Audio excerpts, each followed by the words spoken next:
السلام علیکم ورحمۃ اللہ وبرکاتہ۔ سورہ ملک آگے سے پڑھتے ہیں، اس کی تفسیر بھی تھوڑی سی سمجھنے کی کوشش کرتے ہیں۔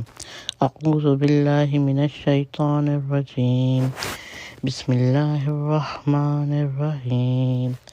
وقالوا لو كنا نسمع أو نعقل ما كنا في أصحاب السعير۔ اور کہیں گے کہ اگر ہم سنتے ہوتے یا عقل رکھتے ہوتے تو دوزخیوں میں شریک نہ ہوتے، یعنی غور اور توجہ سے سنتے اور ان کی باتوں اور نصیحتوں پر عمل کر لیتے، اسی طرح اللہ کی دی ہوئی عقل سے بھی سوچنے سمجھنے کا کام لیتے تو آج ہم دوزخ والوں میں شامل نہ ہوتے۔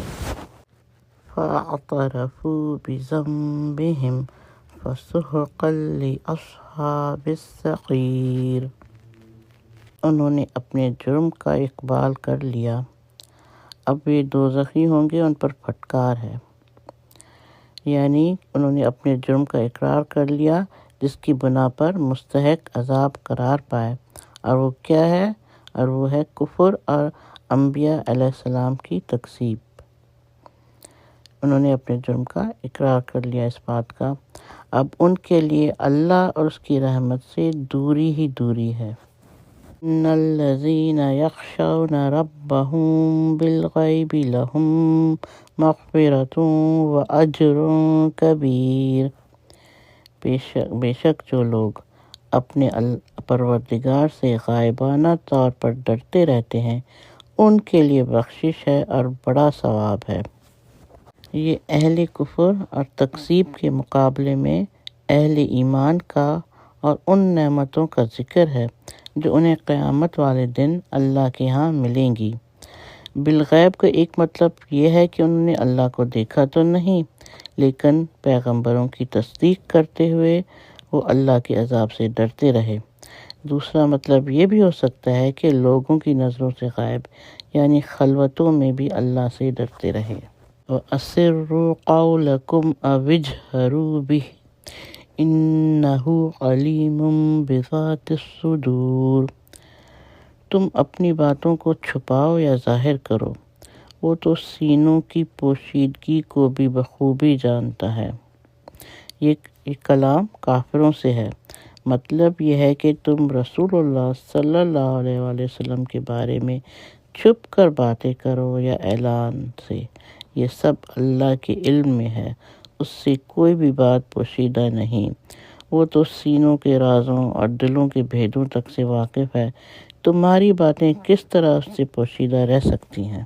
الا یعلم من خلق وہو اللطیف الخبیر۔ کیا وہی نہ جانے گا جس نے پیدا کیا، پھر وہ باریک بین اور باخبر بھی ہے۔ یعنی سینوں اور دلوں اور ان میں پیدا ہونے والے خیالات، سب کا خالق اللہ تعالیٰ ہی ہے، تو کیا وہ اپنی مخلوق سے بے علم رہ سکتا ہے؟ کبھی بھی نہیں۔ هو الذی جعل لکم الارض ذلولا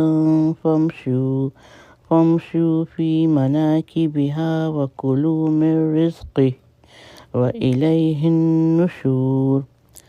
وہ ذات جس نے تمہارے لیے زمین کو پست اور مطیع کر دیا تاکہ تم اس کی راہوں میں چلتے پھرتے رہو اور اللہ کی روزیاں کھاؤ پیو، اسی کی طرف تمہیں جی کر اٹھ کھڑے ہونا ہے۔ لطیف کے معنی ہے باریک بین، یعنی جس کا علم اتنا ہے کہ دلوں میں پرورش پانے والی باتوں کو بھی جانتا ہے۔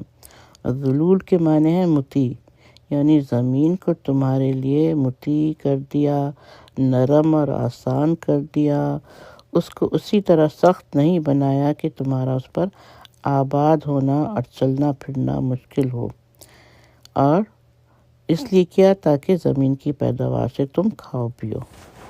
أَأَمِنْتُم مَّن فِي السَّمَاءِ أَن يَخْسِفَ بِكُمُ الْأَرْضَ فَإِذَا هِيَ تَمُورُ۔ کیا تم اس بات سے بے خوف ہو گئے ہو کہ آسمان والا تمہیں زمین میں نہ دھسا دے اور اچانک زمین لرزنے لگے؟ یہ کافروں کو ڈرایا جا رہا ہے کہ آسمانوں والی ذات یعنی اللہ جب چاہے تمہیں زمین میں دھسا دے، یعنی وہی زمین جو تمہاری قرار گاہ ہے، تمہارے لیے روزی کا باعث ہے، اللہ تعالیٰ اسی زمین کو جو نہایت پرسکون ہے اس وقت، حرکت جنبش میں لا کر تمہیں ہلاکت کا باعث بنا سکتا ہے۔